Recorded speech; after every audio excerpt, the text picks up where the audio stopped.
इधर कोरोना के कहर से पूरा विश्व परेशान है। एकजुट होकर कोरोना को हराने की बात की जा रही है। दूसरी तरफ बिहार के राजनेता इस समय भी राजनीति से बाज नहीं आ रहे। बयानों के जरिए हमला करने का मौका नहीं मिल रहा तो सोशल मीडिया पर नेताओं ने जंग छेड़ दी है।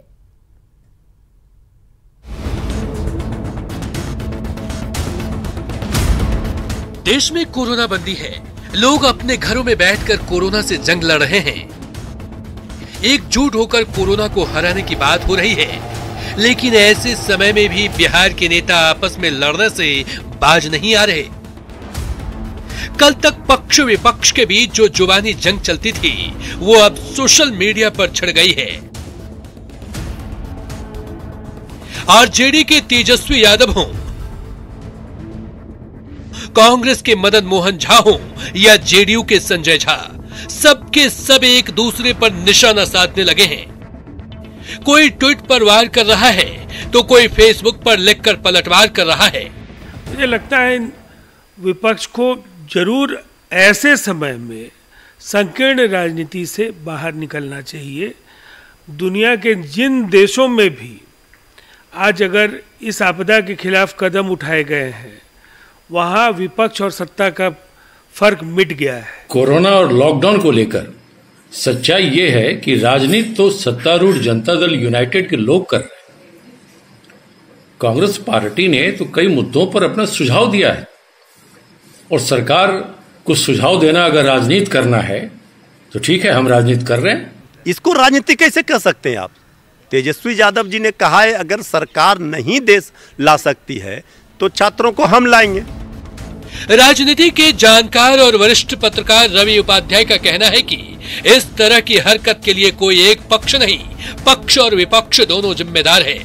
ठीक संदेश नहीं जाता है। ये अभी जो है सो एक दूसरे को मदद करने की आवश्यकता है, लेकिन ये बहाना जो बनाया जा रहा है या मजदूर का हो या छात्र का बिहार में आने का, तो यह जो है सो एक दूसरे पर आरोप प्रत्यारोप अभी के दौर में ठीक नहीं है। ये कोरोना के साथ लड़ाई अभी लंबी चलने वाली है।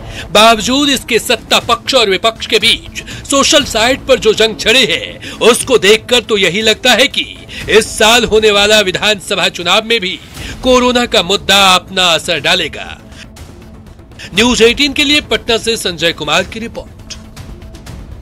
कोरोना बंदी में राशन कार्ड के मुद्दे पर एनडीए के दो घटक दलों के बीच जुबानी जंग छिड़ गई है। चिराग पासवान ने राज्य में 14.5 लाख लोगों के बीच राशन कार्ड न होने का मुद्दा उठाया तो जेडीयू ने उसी अंदाज में पलटवार कर दिया।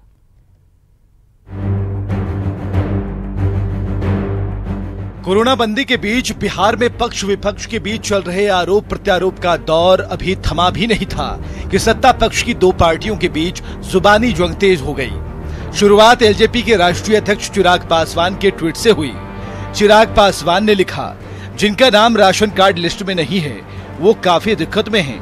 बिहार के लगभग 14,50,000 लोगों को इससे जोड़ा जाना है, लेकिन प्रदेश सरकार ने अभी तक लाभार्थियों की सूची केंद्र को नहीं दी है, जिससे उन्हें राशन का लाभ नहीं मिल पा रहा। मुझे विश्वास है जल्द नीतीश कुमार जी इस पर कदम उठाएंगे। चिराग पासवान ने राशन कार्ड को लेकर कोई एक ट्वीट नहीं किया, एक के बाद एक 3 ट्वीट किए और बिहार सरकार की कार्यशैली पर सवाल खड़े कर दिए। कहा कि कोरोना बंदी में केंद्र सरकार ने तमाम प्रदेशों से बचे हुए करीब 39 लाख राशन कार्ड धारकों की सूची मांगी है, जिसमें बड़ी संख्या करीब 14,50,000 बिहार प्रदेश के लाभार्थियों की है।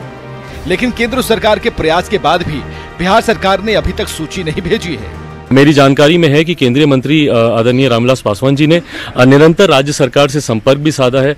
शायद अगर मेरी जानकारी सही है तो उन्होंने एक पत्र भी माननीय मुख्यमंत्री जी को लिखा है।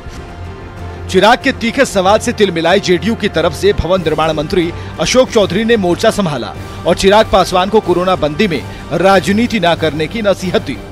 राज्य सरकार ने तो इस विकट परिस्थिति में वैसे लोगों को भी जिनके पास राशन कार्ड नहीं है उनको सर्वे कराकर 1-1 हजार रुपया देने का निर्णय किया है।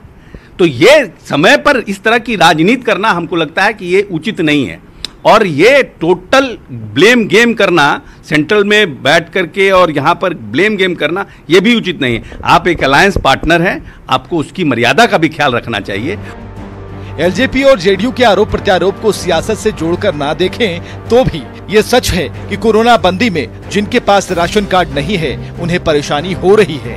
दूसरी तरफ ये भी सच है कि राज्य सरकार ने ऐसे लोगों को चिन्हित करना पहले से ही शुरू कर दिया है। न्यूज़ 18 के लिए दिल्ली से विनीत और पटना से रवि एस नारायण की रिपोर्ट।